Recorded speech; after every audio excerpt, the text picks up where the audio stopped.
اعوذ بالله من الشیطان الرجیم بسم الله الرحمن الرحیم ګرانو مینوالو زه ستاسو قربان نعمت سبحان او تاسو ګورئ چمکني ټي وي او موږ سره ملمه دی د چمکني ترینا منتخب چیرمن فضل امین ناظم صاحب. السلام علیکم جی. وعلیکم السلام. ناظم صاحب لومبه خو د چمکني ټي وي د طرفه تاسو ته ډیر مبارکباد جی. خیر مبارک، الله خوشاله او آباد ساته، الله ټول عمر خاط لره. سر ماشاءالله الیکشن اونګټلو سبب ورغواړي سر تاسو. اعوذ بالله من الشیطان الرجیم بسم الله الرحمن الرحیم. ټول ناول خو تاسو شکریا ادا کوم، ډیر مننه، الله خوشاله ساته، تاسو خو استراغي او زموږ د ماته ګورو خبرو ته کېناستئ، الله دې تاسو ډیر عزت وکړي.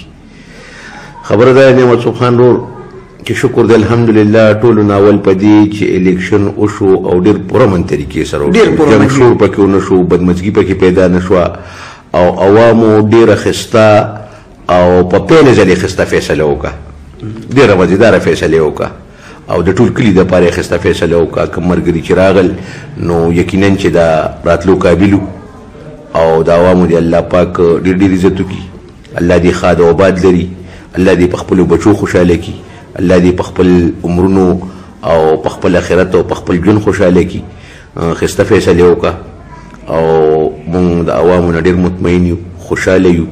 که چا ووټ راکړی دی او که نه دی راکړی، که چا هر قسمه حرکات او دغه کړي دي، موږ د ټولو شکریه ادا کوو. دا یو الیکشن و، یو ټایم و، بس تېر شو او ټول زموږ ورونه دي.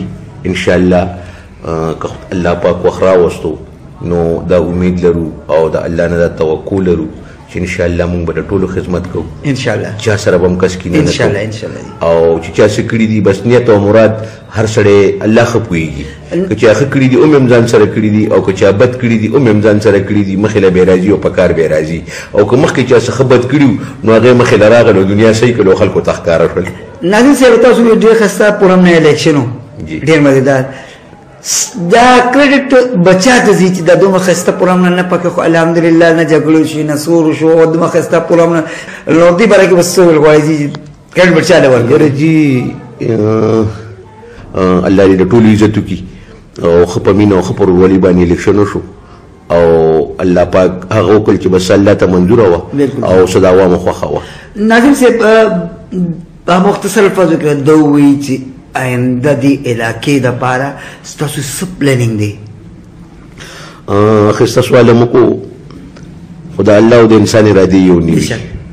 څه چې الله کوي هغه کېږي، انسان صرف هغه خپل ذهن او خپل سوچ غلی، خو یقینا الله پاک وایي چې یاره ما نه څوک غواړي نو زه هغه ورکوم.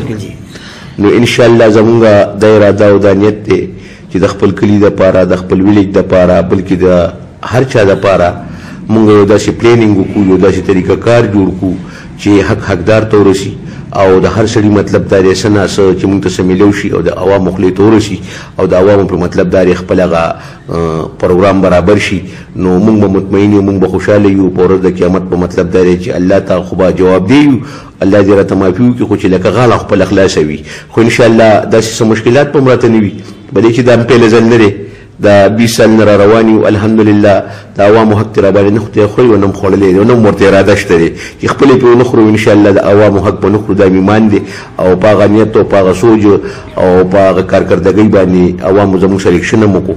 الله دې د عوامو ډېر عزت وکړي چې زه هر څومره شکریه د الله او د عوامو ادا کوم او د خپلو کلیوالو نو کمه به وي. ډېره مننه ناظم صاحب، ستاسو ډېره شکریه دی. تاسو خپل قیمتي وخت مېلمانه هم پرېښولو، موږ سره کېناست او موږ سره مرکه وکړه. مینهوالو دا د چمکني تري منتخب چیرمن فضل امین ناظم صاحب، موږ د دوی ډېره شکریه ادا کوو. د دې خبرو تاسو نه اجازه غواړو. د الله پامان.